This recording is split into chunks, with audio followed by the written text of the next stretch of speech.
to Mornings on 2 the 9. We are looking at a busy week in San Francisco. A lot of people have been trying to get in and out of the city, and it's been kind of crowded these last few days. In fact, I know a lot of people who have chosen not to drive into the city, bringing in Jim Allison from BART and Peter Albert from the San Francisco MTA. Guys, first of all, personally, I've had a good time taking transit. Everything's gone flawlessly. So can you tell me what kind of planning went into making a plan for Super Bowl City street closures, transit routes? I know the F Market's not running. What kind of things went into the plan? Well, thank you. First of all, the primary concern was safety. We knew we were going to be moving a lot of people, but we wanted to make sure it was a safe experience. We worked not just with BART, we worked with the whole region on this one. The F Market is running, so I want to catch you on that one. It's not the trolley down Market Street, it's a bus that connects the trolley, but that's exactly the kind of detail that we had to take care of. We wanted to make sure that even if you're not coming for Super Bowl City, you're just trying to get to work, you can still get around. So we looked at every single line and we tried to make sure whether you're living here or you're working or you're coming to visit, you can get down here. Yeah, one more follow-up. Did you plan on more people using your system that normally wouldn't use the system because they didn't want to drive down here? Yes. The short answer for that one, yes. We hope that people have a great first impression for the first time on transit. Peter, so MTA also handles street closures. So MTA is not just Muni, but it's also all the people out here who are directing traffic, all the street closures.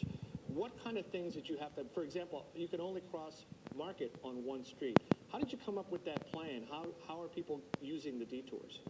Well, first of all, yes, we're much more than Muni. So I think people really understand how complicated this challenge has been. It's been traffic, it's been bicycle, it's been pedestrian.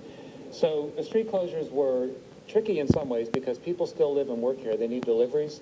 They need to be able to get to their garages. So we created a credential system that allowed people who live in this area to still get past some of the street closures.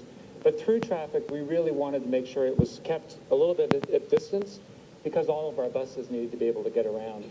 So we looked at 3 layers of maps. The map of the pedestrian realm right here, Super Bowl City.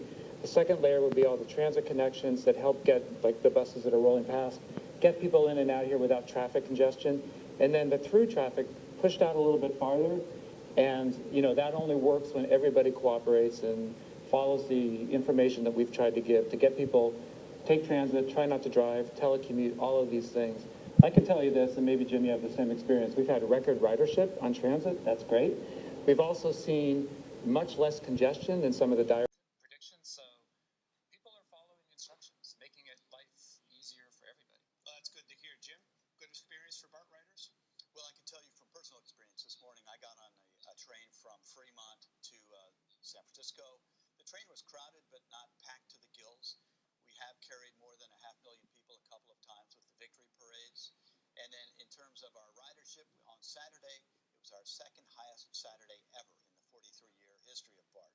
So we are seeing more people, but we've been preparing with Muni and the other agencies for a long time for this. We think we're ready for the big game. All right, Jim, Peter, I hope it goes well for the rest of the week. So far, off to a good start. Thank you for joining us on Mornings on 2 the 9. Coming up on Mornings on 2